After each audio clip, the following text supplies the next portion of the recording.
Volume 2, Chapter 20, The North Carolina Proprietary. After the Tuscarora War, North Carolina politics settled down into the familiar colonial pattern of a proprietary party, centered in the appointive governor and the council, stressing the prerogative of the executive, and confronting a popular and liberal force concentrated in the assembly. Racked so recently by rebellion and war, North Carolina did not join South Carolina in the latter's successful revolt against the Proprietary in 1719. The popular party resisted such instances of executive tyranny as imposing conscription to fight against the Indians without assembly approval. The most severe quarrel of the people with the Proprietary occurred over that veteran irritant, the quit rent. The Proprietary naturally wanted to be paid the quit rent in sterling. In this era, however, North Carolina's underdeveloped economy used 19 marketable commodities as media of exchange, or money, including beef, pork, butter, cheese, pitch, feathers, wheat, leather, and hides, skins, and corn, as well as the more usual tobacco. In 1715, the Assembly passed a law for payment of the quit rent in any of these commodities at a fixed scale of relative prices, with the quality of the commodities established by two theoretically disinterested freeholders. The natural result was payment of the hated quit rents in whatever happened to be the least valuable commodity at the fixed scale, and of the poorest possible quality. The proprietors, having had the usual difficulty in collecting quit rents, had decided at the turn of the century to appoint a network of agents to collect the payments. The agents were empowered to seize and sell the lands of those who failed to pay. In 1715, however, the Assembly deprived the agents of the power to place a value on the seized goods, the value being put into the books of the original owner and the purchaser. This act helped block effective collection of the rents. All in all, since salaries of the chief officials were paid from the quit rents, the proprietors obtained little or no net profit from their colony. The end of the Tuscarora War left the coastal area south of Albemarle free of Indians, and whites began to expand into this region. The proprietors restricted this growth, however, by closing their land office in the area and insisting on the sale of land at prices so high as effectively to discourage settlement. To make matters worse, payment for the land had to be made to the proprietors in London. To escape this restriction, the governor and the council began to grant huge tracts of land to their favorites at rates as low as 3 pence per 100 acres, in exchange for monetary payment. As so often happens in history, government officials having monopoly privileges at their disposal proceeded to sell them at the best bargains they could obtain. The biggest culprit among the governors was Sir Richard Everard, who signed away 400,000 acres of such so-called blank patent in 1728 alone. During the 1720s, the proprietors more and more lost control over the affairs of the colony and over its land policy. In order to encourage immigration into the colony, the Assembly, the governor and council approving, broke through the proprietary restrictions on land. Ignoring the proprietary order, the new law permitted settlers to enter the southern region on paying a tentative quit rent of 3 shillings per 100 acres, and guaranteed confirmation of their land titles.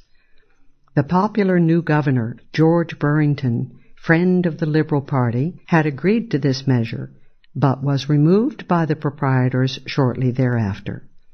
He was removed at the instigation of Christopher Gale, Chief Justice and Collector of the Royal Customs, who loosely charged Burrington with plotting revolution against the Proprietary. Burrington had, in fact, threatened to commit mayhem on Gale, had broken up sessions of Gale's court, and had also prevented the Royal Customs officers from enforcing their exactions. But the proprietors had good cause to regret Burrington's successor, Richard Everard. Everard set up a tyranny so petty and so venal that even the Gael faction in the council were forced to split with him.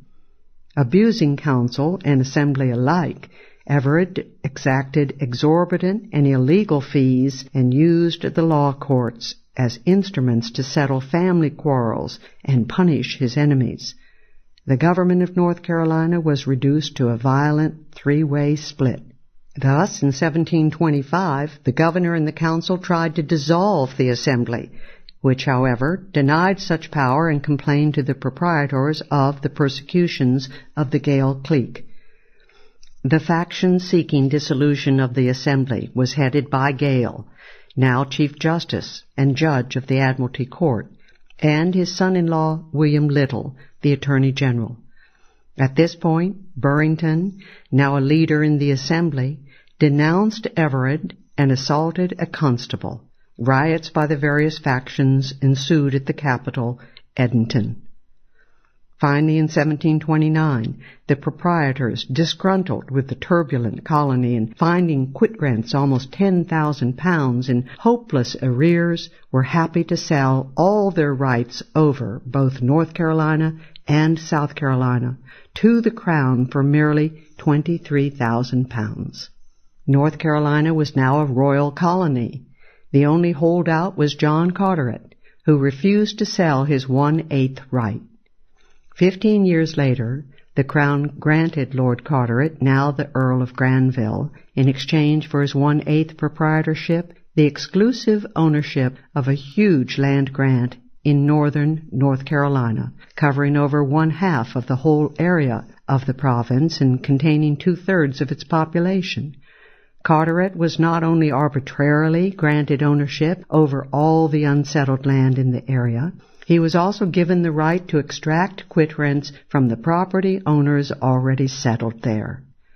Carteret's agents proceeded to charge excessive fees, which they insisted be paid in specie, to collect illegal quit rents, and to issue fraudulent deeds. This added to the already considerable turmoil over land and quit rents in the province. Finally, in 1758, an armed crowd of Lord Carteret's subject tenants forced Francis Corbin, one of his leading agents, to give bond that he would surrender all the excessive fees that he had collected. But Corbin, on his release, not only failed to comply with the agreement, but arrested 4 of his adversaries. The infuriated settlers rode to the Enfield jail and freed the prisoners. Insurrection then spread throughout the Granville district. Francis Corbin was forced to flee the region. The Assembly urged prosecution of the rioters, but Governor Arthur Dobbs denounced the fraudulent exactions of the Earl of Granville's agents and expressed his sympathy with the people. The rioters therefore remained at liberty, and Granville district was virtually rid of its proprietary incubus. Furthermore, after Granville's death in 1763, his son neglected the proprietary and, in a few years, closed the land office, with the result that newcomers were able to settle and to refuse to pay either taxes or quit rents on their land. It took a year and a half, from mid-1729 to early 1731, for the Crown to send out its first royal governor, and in that period all government virtually dissolved in North Carolina. No one paid any attention to Everard's proprietary appointment. The General Court, as well as many precinct courts, simply ceased to meet. The council was suspended, and the Assembly had virtually no meetings. Laws were not enforced. Taxes, quit rents, and other public revenues went uncollected. In the midst of this virtual state of anarchism, Edmund Porter, judge of the Royal Admiralty Court, tried to aggrandize himself over the populace, causing great discontent in the colony, while Everard made arbitrary arrests and tried to extract exorbitant fees.